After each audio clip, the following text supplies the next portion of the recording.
He's putting together one of the better seasons in league history. It's the Black Knights and the Mounties. All that and more coming up next on EA Sports. From the oldest capital city in the Americas, founded in 1325, EA Sports coverage of the NFL brings us to Mexico City. Coming up, another installment of the NFL International Series, and it should be a great one, as it'll be the Black Knights of Brooklyn taking on the Mounties of Mexico City. With Charles Davis, as always, I'm Brandon Gaudin. Charles, you talk about storylines in this one. I think it begins and ends with our two quarterbacks, certainly two of the best in the business. And nowadays, I don't think you can get by for long periods of time without a top-flight quarterback. The way the game is played, with all the responsibility he has and how the game flows through him, if he's not on the top of his game, your team's not going to benefit at all.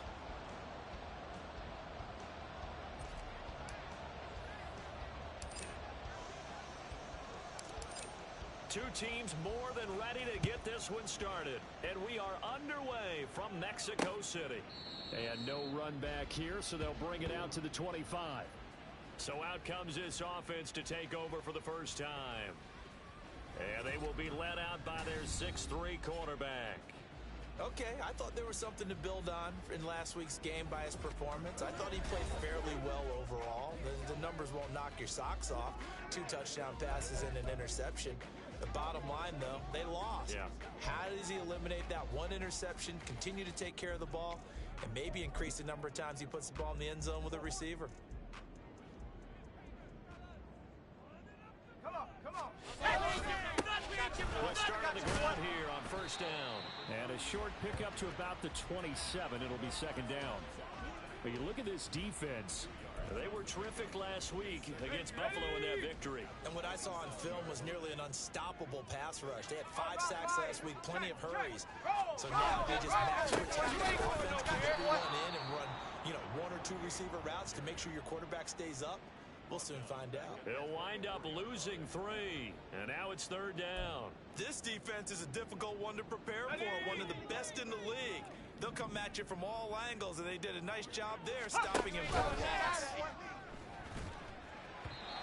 Now a third down throw, but it misses the target, incomplete. That was their first third down try of the game, and clearly something was off in the execution of that play. Good news, they've got a whole game left to clean that up and start clicking on those key third down throws. Last week in the loss, 5 punts as he gets this one away. Taken from just outside the 30. They'll call it a punt of 44 yards. The return was for 7. And out will come the offense as they take over. So out comes this offense to take over for the first time. And leading them out, their signal caller, now in his 4th season in the NFL. And he just continues to throw touchdown pass after touchdown pass, leading the league here down the final stretch of the year. Guys will say that the numbers and the rankings, they don't matter to him very much, but I don't know how much I actually believe that. Sure, he's team first, but I think everyone would like to see him finish number 1, including himself. Let go. They'll start this drive out on the ground. And he'll manage to pick up about 4 at second down. A look there at his numbers on the ground a week ago. He was creeping up toward 200 yards. Thought he was going to get there. Didn't quite make it, but also 2 rushing touchdowns. And even if he only got about half those numbers this week, his team would take it in a heartbeat, wouldn't they? Because last week, he was spectacular. And a strong run that time as he's across midfield and down to the 43. 15 yards on the play, first down. Well, there's plenty of real estate for him to maneuver on that run, and let's face it, it shouldn't be a surprise. He's one of the better backs in the league. Had to come into this game with the idea, slow him down, otherwise it's going to be a long afternoon.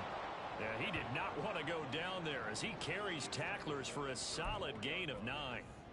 So, Charles, for this offense, we've been talking all year about how difficult it would be to run the table. And you gave me your chances early in the year. You thought maybe 25%. A few weeks ago, you thought closer to 50, but not quite 50. Now, here they are, 15-0. This is happening, isn't it? I think it is, Brandon, because I do believe this team is too invested, too well coached to fall asleep at the switch now. And I think it ultimately benefits them to stay engaged all the way through the because make it to the finish line, then they get the open week to refresh and re-energize. But if you get off the gas now, that can really hurt you come playoff time. They pick up 12 on the play there, and they move the chains. He was well over 100 yards last week. He told us this week, a little ambitious, said he wants to hit that 200 mark. We'll see. Makes sense, though, doesn't it? If we ever run into a running back that had a great game the week before, that didn't think that's just going to naturally continue, just make sure you feed me the football. And that's what they're all about. Continuity, rhythm, number of carries. Just keep giving it to him. After the incompletion, here's 2nd and 10 from the 20.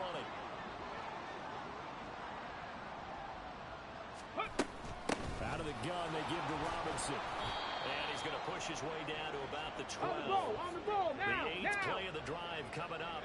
It's 3rd and 3. Robinson will try to pick it up. And he appears to be about 2 feet short on 3rd and 3. Leaves him with a 4th and 1. When a good play is made on defense, oftentimes leverage is the key to everything. Defensive line not getting turned, all the other guys making sure they're in the right spot. And on that play, they were able to stop him short of a first down.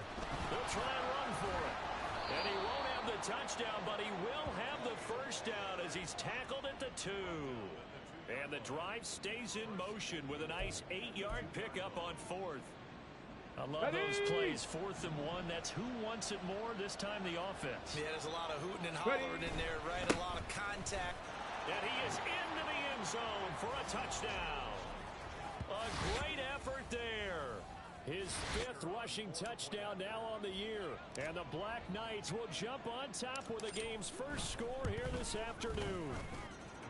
Extra point splits the uprights, and it's now a 7-0 game. Set now to kick this one away, and off it goes. And no effort to bring this one out. It's a touchback. Back onto the field comes this offense, ready for their 2nd drive. Partner, just looking at some of the struggles they've had this season, the playoffs are not in their future. As they start to peer toward the offseason, what moves might they make? I think the running back position, and I know we talk all the time about the NFL being a passing league.